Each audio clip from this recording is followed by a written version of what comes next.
Good morning guys, I hope you're all doing well. Thanks so much for your great comments and feedback on these cul-de-sac videos. I'm so glad you've enjoyed them. We've got Scott coming over this morning. He's coming on his 1965 Triumph TR6. It's just a beautiful bike. You've probably seen it before, and I'll include a link above of this bike when he came over last time.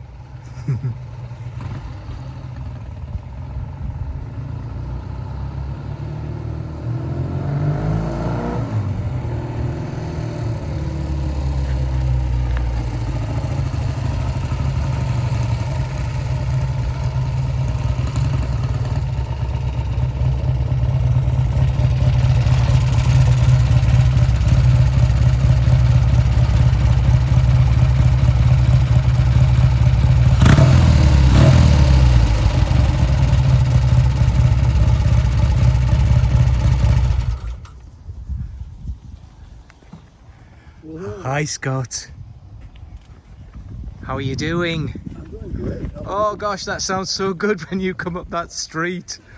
Oh my gosh, it sounds magnificent. Kind of hard to beat those old mufflers. Thank you for bringing it again. Oh my gosh, it looks beautiful. Well, there's so many things that have been done to it Oh, since. I'm looking forward to the update. There's only a couple that you can actually see. So it's my 65 TR6SR.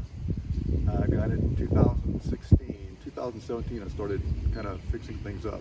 The original guy, he did a concourse type restoration on it, and then it just sat for 11 years or more in his basement, which I think is causing some of the leakage type problems, because gaskets kind of tend to dry up if they're not used, which is probably why my original TR6 that is identical to this never had a leak at all, but that engine almost never cooled off. Oh. It was always running. I always running that thing. The latest things I've done is finally put these handlebar grips on, which I've been wanting to do forever. Oh.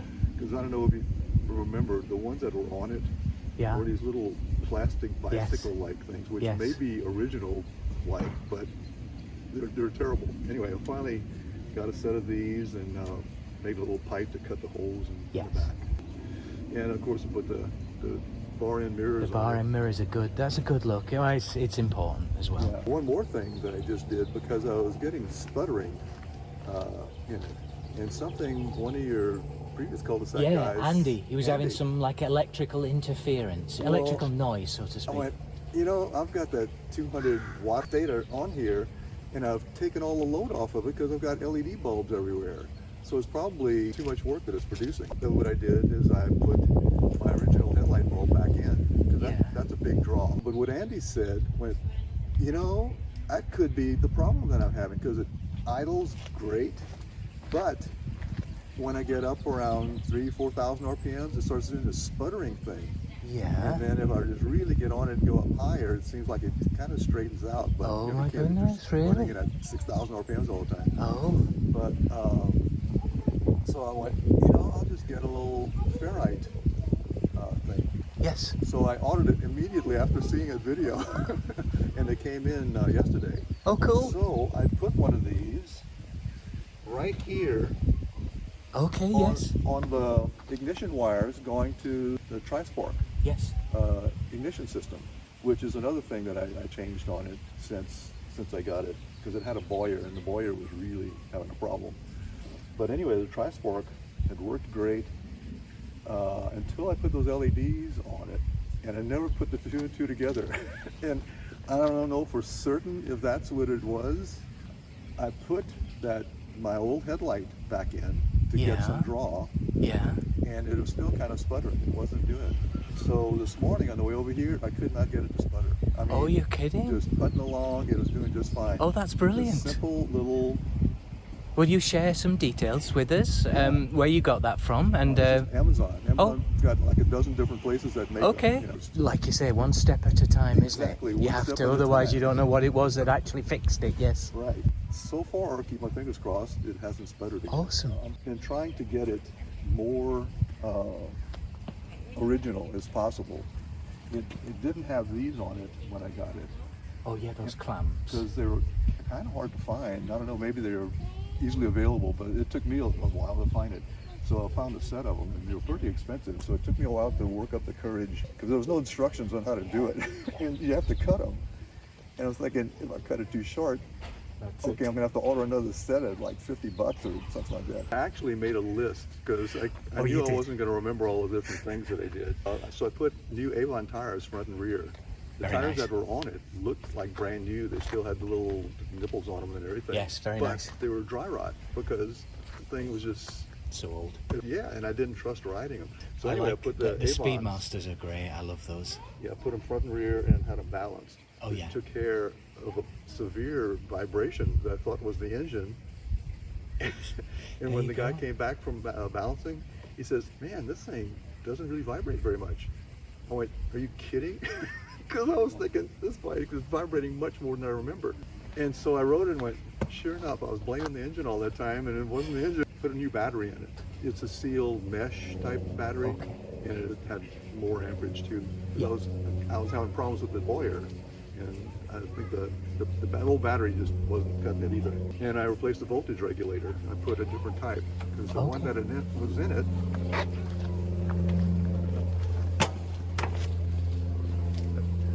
I got a different type. The one that was in it overheated and burned out, because I guess that's not a very good place for it. This one, with all the fins, it stays nice and cool, and it handles it just fine. I installed LED lights, which I just undid one of those, because the LED lights don't put any. They don't. Any draw. They hardly even register on my ammeter on the repeat. That's right. I mean, even with the engine off, you click on the lights, and it hardly shows. I replaced the Boyer ignition with the Tri-Spark ignition, which is absolutely wonderful. It's so easy to install that thing, and it doesn't have that silly box underneath the and tank. Starting now, is that much easier? Start is just, it's just perfect. I wired the ignition to the lighting circuit. Good. Because I was always forgetting to turn the lights on. That's a good idea. When I got home, I'd go to turn the lights off, and went, oops. Yeah. Jeff did that on my Commando, actually. Oh, he did? It's just an on-off switch. It's either on or it's off. Oh, okay. And when I turn it on, the key, the lights go on. Oh, okay. And then that's it.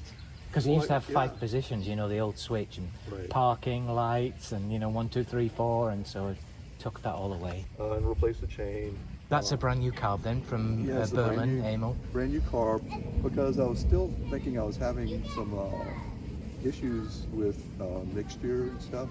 Yeah. So I got this one, and I got it set, with the jet set it had was supposedly a good setup for it. They're big. Yeah. But it's a lot more air. Going to 3/16 inches is quite a jump from the 1 and an 8. It is. And I immediately felt the power. Really, is it a lot But better? then what I did, because I went through that whole 5-step process to adjust the carburetor. You adjust it from the high RPMs on down to the idle, and then you go back again twice. I ended up changing the slide to put a slightly different angle on the slide, because my mid-range, I could still tell my mid-range wasn't quite right. And I think I've got it now. Terrific. And that was about it. Awesome. That was a lot over the last. It is. You 2, can build 3 up quite years. a list, can't you, of things to be done. Man. Yeah, and there's still things I need to do. He's just going to take his bike up and down the street wearing his GoPro. I thought you might like a little view from the cockpit.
So it sputtered again.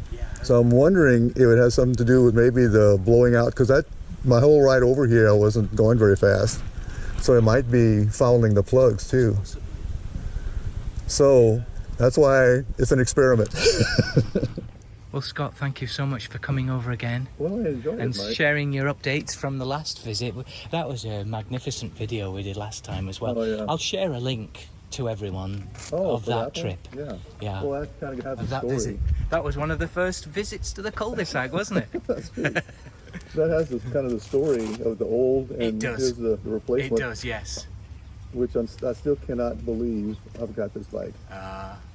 I mean, every time I go and work on it in the garage or something, I just bring so many memories back from the They're a joy to work on, the aren't they? 60s and 70s. Take care, Scott. Okay, thanks. All right, all the very best. Let's hear that bike one more time.